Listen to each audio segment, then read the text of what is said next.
What up? Welcome back to the channel. I'm Lee and we are locked in. I got a question for you. What's on your TV? This is episode 2 of Squid Game.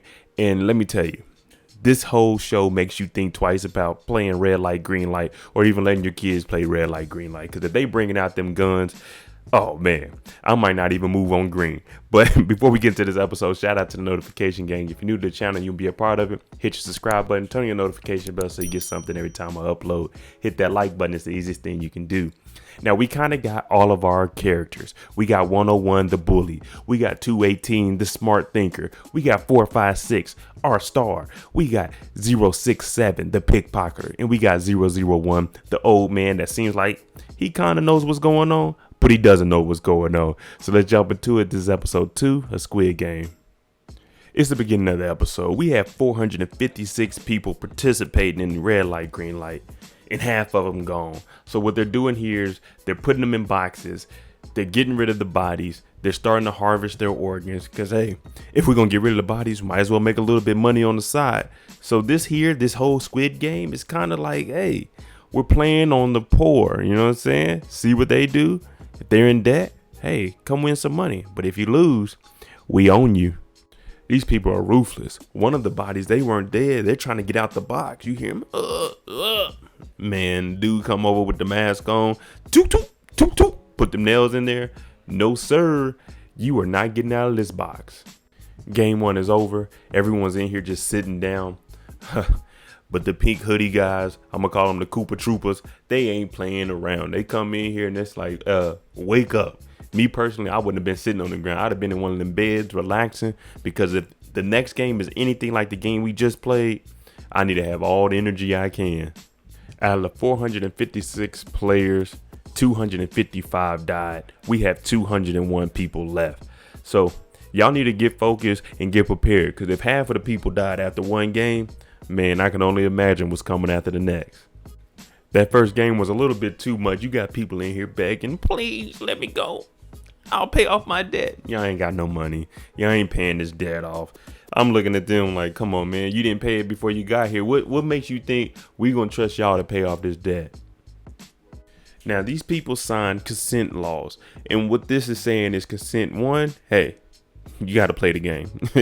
You know what I'm saying? There's no way around it. Consent 2 is, hey, if you don't participate, then we got to get rid of you, which it means kill you. Now, 218, I said he was smart in the first episode. So he's telling them clause 3 is, if everyone decides to quit the game, we're allowed to quit. But that means everyone's going to have to vote on it. And the reason they do this is because a lot of people are still going to see it as greed. If 90 people want to quit, okay, they ain't going to participate. Okay, that'd knock it down to me. It'll only be about 100 of us. Okay, cool. But they got to vote on it to see if they're going to actually stop the game. Square Mask, he's like, nah, forget that. You may be right about that clause, but look up here, y'all. You see this money? And they drop down the gold ball. It's starting to fill up with money, and everybody's like, dang, that's a lot of money in there, because that's what we here for. Everybody in here is in debt. So it's like, man, we trying to win that money. Now, there's 25 billion won in there. But hear me out. If everyone quits, the people that died, their family will all get 100 million apiece. And everyone here, you'll just go home. You'll get nothing. So it's like, whoa, the people that died, their family will get money, but we won't. So that's what's going to make a lot of people start thinking, I might stay here because I'm not going to leave. And then the people that die get money, and I've risked my life too. We're going to allow everybody to vote. It's either you're with it or you're against it. Now they go up there. They're all hitting the X. They're hitting the O. Circle for staying. X for canceling. Now everyone's starting to pick sides. Some of them are like, hey, man, think about what we did out there. Our life is in danger to play this game. And some people are like, man, we could win that money, bro. We shouldn't go home and let the people that died get this money. So everybody's choosing sides. Me personally, I'm like, okay. Red light, green light was a little ridiculous, but I made it. Can the games get tougher than this? Is it worth dying? I'm going home. I'm just going to be honest with you. I'm going home. It all came down to old man 001. And he went up there and he pressed the X to cancel it. Everybody's cheering. But then you got some people, you got the bully, you got the pickpocketer. They like, man, we trying to get this money. The same way they brought him in, they put him to sleep. It's the same way they took him out of there. Since the games is canceled, Y'all get to leave with just y'all drawers, a blindfold, and hands tied up. Get out of here, man. We ain't playing the game no more. So they drop off 456 with 067, the pickpocketer. And he's like, hey, man, I helped untie you, untie me. And she's smart. She's actually thinking things through. Nah, if I help untie you, you're just going to hassle me for your money. So, no, I'm not going to do that. So this pickpocketer, she's still staying strong and loyal to herself and nobody else. She unties his hands and he's hopping over. Give me my money. Give me my money. His legs are still tied up. He falling and rolling on the ground. Just his drawers. You know, all them rocks about to be sticking to his back and stuff. He's like, hey, give me my money. She's like, you're pathetic. She walks off. I know if I would have came down the road, I would have turned around like, man, I don't know what y'all got going on, but I will not be a part of this. It looks like they're dropping everybody off in pairs. Now, 2 members, we had the smart guy that was figuring out and actually read the clauses and knew what was going on. And then we had the guy that actually saved 456. So his phone is dead. And, you know, he was just trying to be able to make a call and figure out where he's going to go. Because you got to understand, these people are in debt, so they don't really have much. So he's like, man, you know, let me just, you know, get my phone charged. And he's like, oh, thank you, sir. But you already know what this is going to do. This is going to make everyone start thinking, we need to get back in that game because we need some money. Our boy 456, he goes to the police station. He said, the hell with this. I'm going to tell the law what happened. We were kidnapped. They made us play a game and they were killing people. And of course, the cops are listening to this like, man, if you don't get out of here. So you got to remember, they're in Korea. So for them, they're like, no, I don't believe that. What is that, a movie or something? Because even if you told us in America, hey, someone kidnapped me, they made me play red light, green light, and they started shooting people, no one's going to believe that nonsense. He gives the cop the card. 456 is like, call, but don't tell him you're a cop. Now the officer Kim gets on there. He's like, yeah, I like to play the games. And they had a lady answer the phone. And you already know they were going to have a plan. So if someone did call this phone that wasn't supposed to be calling it, it wouldn't look like what it is. And the lady's like, hey, get off my phone. It's too early for you to be playing games. Now this officer Kim is like, oh, my bad. I just wanted to play a game. So him and 456, they looking like fools. And you know the cops about to say, hey, man, if you don't get up out this police station, we going to arrest you for nonsense. Now 456 and 118, they knew each other from way back. 118, we heard he lost 600 million won in stocks. Turns out it was 6 billion. So this is why he's there. It wasn't just stocks. It was futures. So meaning, if you had money set for your kids, he was losing all of that money. So that's why he's in so much debt and he's trying to get out of that. Now 456, he was looking for his mom. She's gone. So now he's talking to 118 like, whoa. You were in that deep? And 118 is like, yeah, man, but the games, they don't know everything that they think they know. 118 put his mom's house up for collateral. That's all gone. 456, his mom is in the hospital, so he need bread. So everybody, they're coming down on hard times. And we all knew they were in debt. They owed people. So now it's starting to look, hey, man, I might need to go back to them games and try to figure something out because living out here is not working. We get introduced to a new character that hasn't been in the game, and he's a police officer. He's talking to his mother, saying, I'm going to go check on my brother. He doesn't answer the phone much, but I know a couple of places that he's been. So, Mom, don't worry. I'm a police officer. I'm going to find him. Now, anybody that has siblings, you know their tendencies. You usually talk to them. If it isn't every day, it's maybe like once or twice every other day, or maybe like 2 or 3 times a week. But if you haven't heard from them, then it's like, okay, I need to go check on them because that's not their normal thing. Whether it's a text message, a call, you know, on the video game or something, you know how they are. So for him, he's telling his mom, don't worry, I'm gonna go check on my brother. The cop goes to his brother's house and he's looking, he's like, dang, the goldfish are dead. Nothing's in here being touched. And he finds a little box that has the circle, triangle, and square on it. And he starts thinking back about being at the police station and the cops saying, man, it was some hobo guy came in with this card. And now he has the card at his brother's house. So he's starting to put 2 and 2 together like, I might need to figure out who that guy was and follow him because he might know where the whereabouts of my brother is. We're getting to see everybody's shortcomings. Now, 067, the pickpocketer, she has a young brother and he's over in like an orphanage type thing. And the brother, All they have is each other, is the brother and the sister.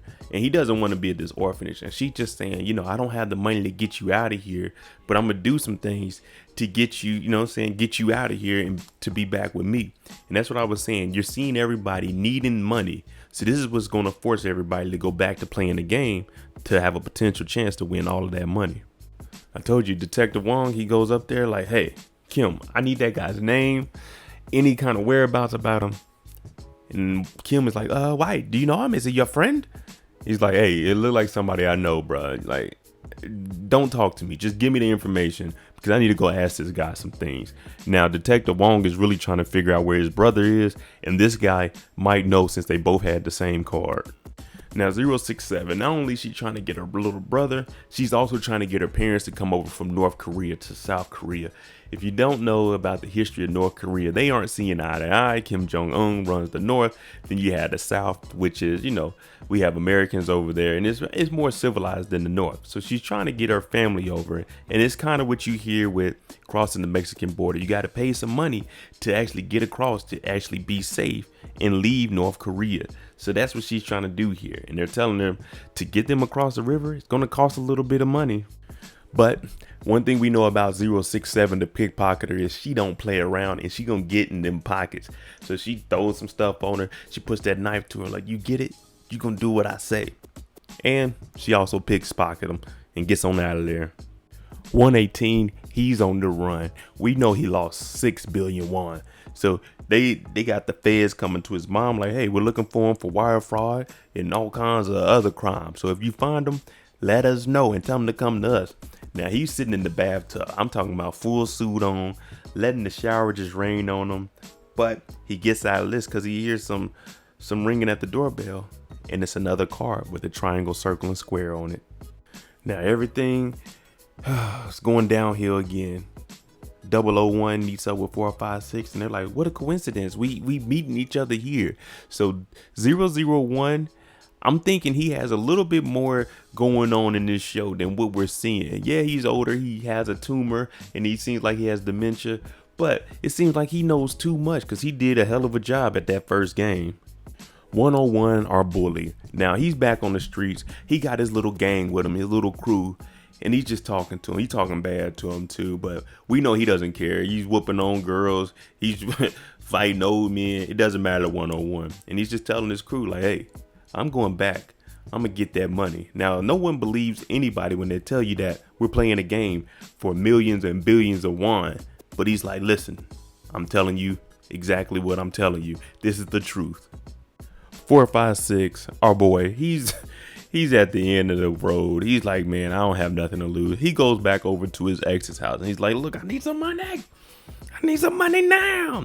You see the picture of her and the new guy on the wall. And he's just looking at it like, man, y'all living good in here, man. If you could help me out something. She's like, I can't help you. I just can't. I can't do that. So for him, it's looking like, man, I need to go ahead and find that card and make this call. Because living out here on these streets, it's a tough life. I told you, everybody's at the end of the road.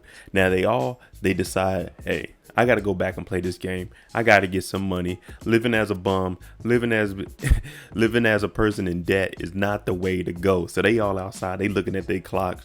Now, me personally, I remember the first time they put us to sleep. So if I'm showing up this time, I'm showing up with a mask or something. So if they do start spraying that gas, I can act like I'm asleep, but I'm about to see where we going this time. Forget that. Just like I was saying, I would have had a mask on. They would have thought I was sleeping there, but I'm watching where we going this time. Detective Wong, he's following 456 because he's trying to find where his brother is. So all he's doing is telling the van, and he's going to find out where these games are being played. He doesn't know they're games, but he's going to find out where his brother might potentially be. There you go. Episode 2 of Squid Game. Hell. Now, I want to know what you guys think about Detective Wong. Do you think he's going to be a nuisance when he gets there? And how is he going to actually infiltrate this building to figure out what's going on and where his brother is? Let me know what you guys think. And if you were 456, would you have went to your ex and asked her to ask her new guy, hey man, does he have some money? About just 2 million won. Nothing big. Let me know what you guys think in the comments below. But hey, I'm J. If you like the content on the channel, hit that like button, hit that subscribe button. Thanks for watching. I got a question for you. What's on your TV? Jimmy on the beat, boy.